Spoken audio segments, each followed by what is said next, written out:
News Kannada ವಾಹಿನಿಗೆ ಸ್ವಾಗತ.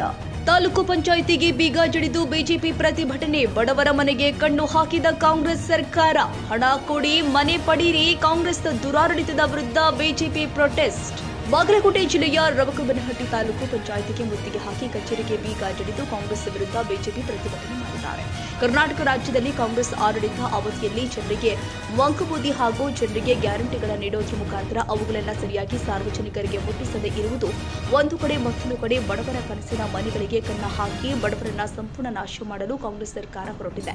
ಕಾಂಗ್ರೆಸ್ ಸರ್ಕಾರಕ್ಕೆ ಮಾನ ಮರ್ಯಾದೆ ಇದ್ರೆ ಕೂಡಲೇ ಮನೆ ಹಂಚಿಕೆಯಲ್ಲಿ ಯಾರ್ಯಾರು ಅವ್ಯವಹಾರ ಮಾಡಿದಾರೋ ಅವುಗಳನ್ನ ಪತ್ತೆ ಹಚ್ಚಿ ಅವರ ಮೇಲೆ ಕಾನೂನು ಕ್ರಮ ಜರುಗಿಸಿ ಬಡವರಿಗೆ ಮನೆ ಹಂಚಬೇಕು ಅಂತ ಆಗ್ರಹಿಸಿದ್ರು. ತೇರದಾಳ ಮತಕ್ಷೇತ್ರದ ಬಿಜೆಪಿ ಮುಖಂಡರ ನೇತೃತ್ವದಲ್ಲಿ ಪ್ರತಿಭಟನೆ.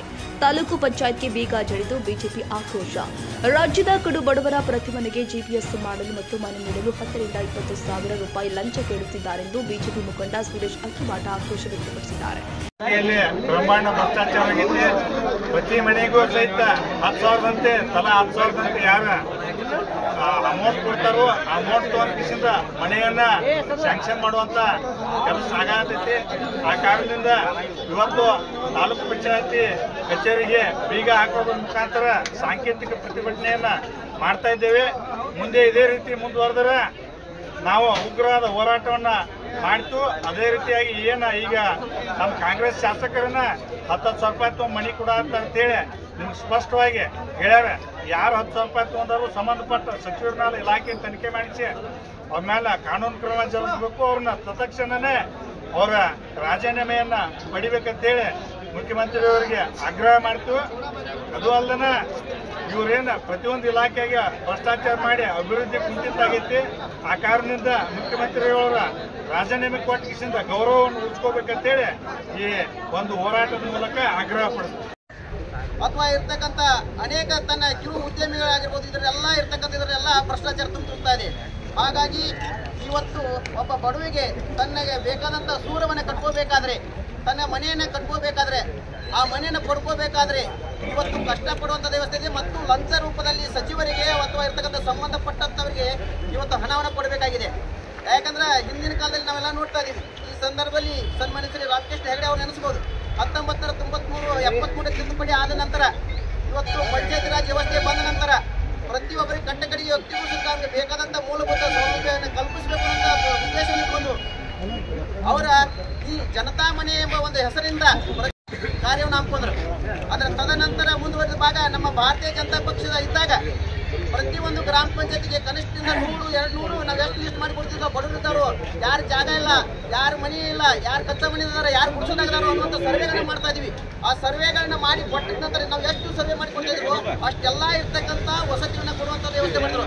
ಅದು ಬಸವ ವಸತಿ ಅಂತೇಳಿ ಹೆಸರಿನಿಂದ ಕರೆಯುವಂಥ ಹೆಸರು ಶ್ರೀ ಜಗಜ್ಯೋತಿ ಬಸವಣ್ಣವರ ಹೆಸರಿನಿಂದ ಬಸವ ವಸತಿ ಕೊಡುವಂಥ ಕೆಲಸ ಮಾಡಿದ್ರು. ಇದ್ರ ಜೊತೆಗೆ ಸದಕ ನಮಗೆ ಪ್ರಧಾನಮಂತ್ರಿ ಆವಾಸ ಯೋಜನೆ ಬರ್ತಾ ಇದೆ. ಹಾಗಾಗಿ ನಾವು ಎಷ್ಟು ಹೇಳ್ತೀವೋ ಅಷ್ಟು ಮನೆಗಳು ಬರುವಂಥದ್ದು ಸಂದರ್ಭ ಇತ್ತು. ಮತ್ತು ಯಾವುದೇ ಇರ್ತಕ್ಕಂಥ ಒಂದು ರೂಪಾಯಿ ಚಾ ಕುಡಿಸಿ ಅವ್ರಿಗೆ ಹಕ್ಕುಪತ್ರ ಕೊಟ್ಟು ಅವ್ನ ಮನೆ ಕಟ್ಸೋಕೆ ನಾವು ಸೌಲಭ್ಯ ಮಾಡಿಕೊಡುವಂಥದ್ದು ವ್ಯವಸ್ಥೆ ಇತ್ತು. ಆದರೆ ಇವತ್ತು ಒಬ್ಬ ಕಡು ಬಡವ ತನ್ನ ಮನೆಯನ್ನು ಕಟ್ಕೋಬೇಕಾದ್ರೆ, ತನ್ನ ಮನೆಯನ್ನು ಪಡ್ಕೋಬೇಕಾದ್ರೆ ಇವತ್ತು ಸಾವಿರ ಗಂಟಲೆ ಇವತ್ತು ಇರುವುದೇ 1,30,30,000 ರೂಪಾಯಿ ಒಂದು ಮನೆ ಒಂದು ಯೋಜನೆಯ ಮೌಲ್ಯ. ಆದರೆ ಅವನು ಇರ್ತಕ್ಕಂಥ ಮ್ಯಾಲಿನ 30,000 ರೂಪಾಯಿನೇ ಇವತ್ತು ಲಂಚ ರೂಪದಲ್ಲಿ ಇವತ್ತು ಸಂಬಂಧಪಟ್ಟಂತ ಸಚಿವರಿಗೆ ಕೊಡುವಂಥ ಸಂದರ್ಭ ಬಂದಿದೆ. ಹಾಗಾಗಿ ಇವತ್ತ ಬಡವ ಒಬ್ಬ ತನ್ನ ಮನೆಯನ್ನು ಕಟ್ಟಬೇಕಾದ್ರೆ ಒಂದು ಕನಸಿನ ಲೋಕ ಆಗಿದೆ. ಹಾಗೆ ಅದರ ಸಲುವಾಗಿಯೇ ಅದಷ್ಟೇ ಅಲ್ಲದೆ ಈಗ ತಾನೇ ನಮ್ಮ ಅಧ್ಯಕ್ಷರು ಮತ್ತು ಕೆಲವು ನಮ್ಮ ಸದಸ್ಯರು ಹೇಳಿದಾಗೆ ಎಲ್ಲ ಕ್ಷೇತ್ರದಲ್ಲಿ ಇವತ್ತು ಭ್ರಷ್ಟಾಚಾರ ತುಂಬಿ ತುಳುತ್ತಾ ಇದೆ. ಹೀಗಾಗಿ ಇದನ್ನೆಲ್ಲ ನಾವು ಖಂಡಿಸಿ ಇವತ್ತು ನಾವೆಲ್ಲ ಹೋರಾಟ ಮಾಡ್ತಾ ಇದ್ದೀವಿ. ಹಾಗಾದರೆ ಅದೇ ರೀತಿ ತಡೆ ಹಿಡುವಂಥ ಕೆಲಸವನ್ನು ಮಾಡ್ತದೆ. ಉದ್ಯೋಗ ಖಾತ್ರಿ ಯೋಜನೆ ಕೇಂದ್ರ ಸರ್ಕಾರದ ಮಹತ್ವದ ಆದೇಶಿದ್ದಾರೆ. ಕಟ್ಟಕಡಿ ವ್ಯಕ್ತಿಗೂ ಸುತ್ತ ಮೊಟ್ಟ ಮೊದಲ ಕೂಲಿ ಕೊಡಬೇಕು, ಉದ್ಯೋಗ ಕೊಡಬೇಕು, ಗ್ರಾಮದಲ್ಲಿ ಅಭಿವೃದ್ಧಿ ಆಗಬೇಕು ಅನ್ನುವಂಥ ಒಂದಿದ್ರ ಸುತ್ತ ಅದ್ರದ್ದು ಸುತ್ತ ತನ್ನ ಪಾಲಿನ ದುಡ್ಡನ್ನು ಕೊಡ್ತಾ ಇಲ್ಲ ಇವತ್ತು ರಾಜ್ಯ ಸರ್ಕಾರ. ಹೀಗಾಗಿ ಕೇಂದ್ರ ಸರ್ಕಾರದ ಯೋಜನೆ ತಡೆ ಹಿಡಿದ್ರ ಜೊತೆಗೂ ಸುತ್ತ ತನ್ನ ಯೋಜನೆಯಲ್ಲಿ ಹಗರಣ ಮಾಡ್ತಾ ಇರ್ತಕ್ಕಂಥದ್ದು, ಹಗರಣ ತುಂಬಿರ್ತಾ ಇರ್ತಕ್ಕಂಥದ್ದು, ಇಲ್ಲಿ ಇರ್ತಕ್ಕಂಥದ್ದು ಅಷ್ಟೇ ಅಲ್ಲ ಕಾನೂನು ಸುವ್ಯವಸ್ಥೆ ಕುಸಿದು ಇವತ್ತು ಗ್ರಾಮ ಪಂಚಾಯತಿಯ ತಾಲೂಕು ಪಂಚಾಯತ್ ಆಗಿರ್ಬೋದು, ಜಿಲ್ಲಾ ಪಂಚಾಯತಿಯನ್ನು ಚುನಾವಣೆ ಮಾಡುವಂಥ ಸುತ್ತ ಹಂತ ಹೋಗ್ತಿಲ್ಲ. ಯಾವುದೇ ಇರ್ತಕ್ಕಂಥ ಸ್ಥಳೀಯ ಅಭಿವೃದ್ಧಿ ಆಗಬೇಕಾದ್ರೆ ಸ್ಥಳೀಯ ಪಂಚಾಯತಿ ಮತ್ತು ಗ್ರಾಮ ಪಂಚಾಯತಿ ಇವೆಲ್ಲ ಸ್ಥಳೀಯ ಸರ್ಕಾರ ಇದಕ್ಕೋಸ್ಕರ ಚುನಾವಣೆ ಸುತ್ತ ಮಾಡ್ತಾರಲ್ಲ. ಎಂಥ ದುಸ್ಥಿತಿಗೆ ಇವತ್ತು ಕಾಂಗ್ರೆಸ್ ಸರ್ಕಾರ ಹೋಗಿದೆ. ಹಾಗಾಗಿ ಸುದೀರ್ ಶೀಘ್ರವಾಗಿ ಲೆಟರ್ ಬರುವಂತ ಕೆಲಸ ಮಾಡಿದ್ದೇವೆ. ಇವತ್ತು ನಮಗೆ ಮನೆ ಕೊಡ್ತಾ ಇಲ್ಲ, ನಮ್ಮ ಅಭಿವೃದ್ಧಿ ಕೆಲಸ ಮಾಡಕ್ ಆಗ್ತಲ್ಲ, ನಾವು ತಲೆ ತಗ್ಗಿಸಿ ನಮ್ಮ ಕ್ಷೇತ್ರದಲ್ಲಿ ತಿರುಗುವಂತದಾಗಿದೆ, ನಾವು ಮೇಲ್ ಮುಖ ಮಾಡಕ್ ಆಗ್ತಿಲ್ಲ ಅಂತ ಬಿ ಆರ್ ಪಾಟೀಲ್ ಅವರು ಸುದೀರ್ಘವಾಗಿ ಲೆಟರ್ ಬರೆದಂತ ನೋಡ್ತೀವಿ. ಅಷ್ಟೇ ಅಲ್ಲ, ಇವತ್ತು ಪತ್ರಿಕೆಯಲ್ಲಿ ತಾವು ನೋಡಿರ್ಬೋದು, ಆರ್ ವಿ ದೇಶಪಾಂಡೆ ಅವರು ಈ ಗ್ಯಾರಂಟಿ ಸ್ಕೀಮ್ ಬಂದ ನಂತರ ಗ್ಯಾರಂಟಿ ಸ್ಕೀಮ್ ಹೆಸರಿನಿಂದ ನಮ್ಗೆ ಯಾವುದೂ ಕೆಲಸ ಕೊಡ್ತಲ್ಲ.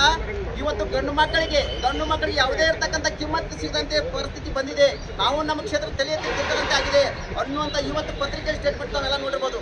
ಹೀಗಾಗಿ ಕಾಂಗ್ರೆಸ್ ಸರ್ಕಾರ ಪ್ರತಿಯೊಂದು ಇರತಕ್ಕಂಥ ವಿಷಯದಲ್ಲಿ ತಾನು ಮೂಗು ತೋರಿಸುವಂಥದ್ದು ಅಷ್ಟೇ ಅಲ್ಲದೆ ಹಗರ ತುಂಬಿ ತುಳ್ತಾ ಇದೆ.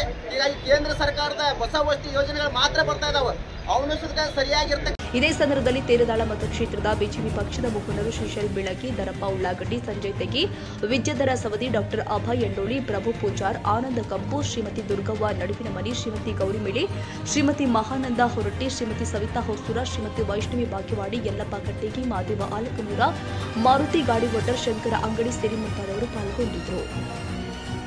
ತಾಜಾ ಸುದ್ದಿಗಾಗಿ ಎಂಟಿವಿ ನ್ಯೂಸ್ 24x7ಗೆ ಸಬ್ಸ್ಕ್ರೈಬ್ ಮಾಡಿ ಮತ್ತು ಬೆಲ್ ಐಕಾನ್ ಅನ್ನು ಒತ್ತಿ. ತಪ್ಪದೇ ಲಿಂಕ್ ಶೇರ್ ಮಾಡಿ.